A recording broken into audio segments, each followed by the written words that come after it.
రేవంత్ బీజేపీలో చేరడం ఖాయం. మోదీ అమిత్ షాలకు ఆయన హామీ ఇచ్చారు. చిట్చాట్లో కేటీఆర్ ఆరోపణ. అన్ని పనికిమాలిన ముచ్చట్లే.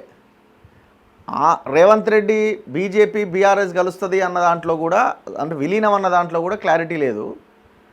ఇప్పుడు ఈయన రేవంత్ బీజేపీలో చేరడం అన్న అది కూడా అట్లే ఉన్నది. ఇవి కాదయా మీరు మాట్లాడాల్సింది, చిట్చాట్లలో మాట్లాడాల్సింది. ఆ జర్నలిస్టుల దగ్గర నుంచి మీరు ఇన్ఫర్మేషన్ తీసుకొని మీరు చెప్పాల్సింది ప్రజల గురించి చెప్పండి. ఈ ఫక్తు పొలిటికల్ ముచ్చట్లు, పనికిమాలిన ముచ్చట్లు ఎందుకు? మీ టైం వేస్టు, మీ సమస్య, ప్రతిపక్ష నాయకుడిగా మీ సమయం వేస్టు, ముఖ్యమంత్రిగా ఆయన సమయం వేస్ట్, జర్నలిస్ట్గా వాళ్ళ సమయం కూడా వృధా చేస్తున్నారు మీరు. ఇవన్నీ కూర్చొని వాళ్ళు వీళ్ళు విలీనమవుతారు, ఈయనకు 5 ఇస్తారు, ఆయనకి ఇది ఇస్తారని ఆయన, లేదు నువ్వే అలా విలీనమవుతావని ఈయన. ఎవరికి ఎక్కడ వచ్చేది? ఇది మీ పార్టీల వ్యవహారాలు ఇవి. జనం గురించి ఏమైనా మాట్లాడండి, ప్రజల గురించి మాట్లాడండి, 4 ముచ్చట్లు చెప్పండి. మేము ఫలానా రోజుల్లో చేయబోతున్నాం, ఇందిరమ్మ ఇండ్లు కావాలి, రేషన్ కార్డ్స్ కావాలా, ఇంకా ఇట్లాంటి చాలా ఉన్నాయి కదా. ఏ రకంగా ఇస్తారో వాళ్ళతో డిస్కస్ చేయండి, జర్నలిస్టులతో వాళ్ళకు క్లారిటీ ఇచ్చే ప్రయత్నం చేయండి.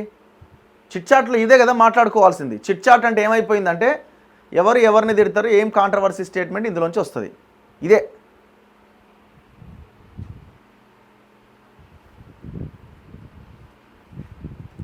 సీఎం రేవంత్ రెడ్డి తన అనుచర బృందంతో త్వరలో బీజేపీలో చేరడం ఖాయమని బీఆర్ఎస్ వర్కింగ్ ప్రెసిడెంట్ కేటీఆర్ ఆరోపించారు. ఇది అయ్యే పనేనా?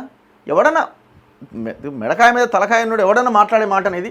ప్రధానమంత్రి మోదీ అంటే రేవంత్ రెడ్డికి భయం. తన రాజకీయ ప్రస్థానం బీజేపీలోనే ముగుస్తుందని మోదీకి అమిత్ షాకు రేవంత్ హామీ ఇచ్చారు. కాషాయ జెండాతో ఏబీవీపీలో రాజకీయ ప్రస్థానాన్ని ప్రారంభించానని, అదే జెండా కప్పుకొని చనిపోతానని రేవంత్ రెడ్డి మోదీతో చెప్పింది వాస్తవమా కాదా? ఈ అంశంలో రేవంత్ ప్రజలకు స్పష్టత ఇవ్వాలి అని డిమాండ్ చేశారు. శనివారం ఆయన మీడియా ప్రతినిధులతో చిట్చాట్లో ఈ విషయాలు మాట్లాడారు. అంతకుముందు తెలంగాణ భవన్లో అందుబాటులో ఉన్న ఎమ్మెల్యేలు, ఎమ్మెల్సీలు, బీఆర్ఎస్ సీనియర్ నేతలతో కేటీఆర్, హరీష్ రావు సమావేశమై పలు అంశాలపైన చర్చించారు. ఈ సందర్భంగా కేటీఆర్ మాట్లాడుతూ, సిద్దిపేటలో ఎమ్మెల్యే అధికారిక నివాసంపై దాడి చేసిన వారిపై ప్రభుత్వం కేసు పెట్టాలి. రుణమాఫీ కాని రైతుల వివరాలు సేకరించి ప్రభుత్వానికి అందిస్తాం. స్పందించకపోతే 2 రోజుల తర్వాత నిరసన కార్యక్రమాలు మొదలు పెడతాం. అప్పటికి కూడా రైతులకు న్యాయం జరగకపోతే ప్రత్యక్ష ఉద్యమానికి శ్రీకారం చుడతాం. నీకేమన్నా అర్హత ఉన్నదా రుణమాఫీ విషయంలో మాట్లాడే నైతిక అర్హత?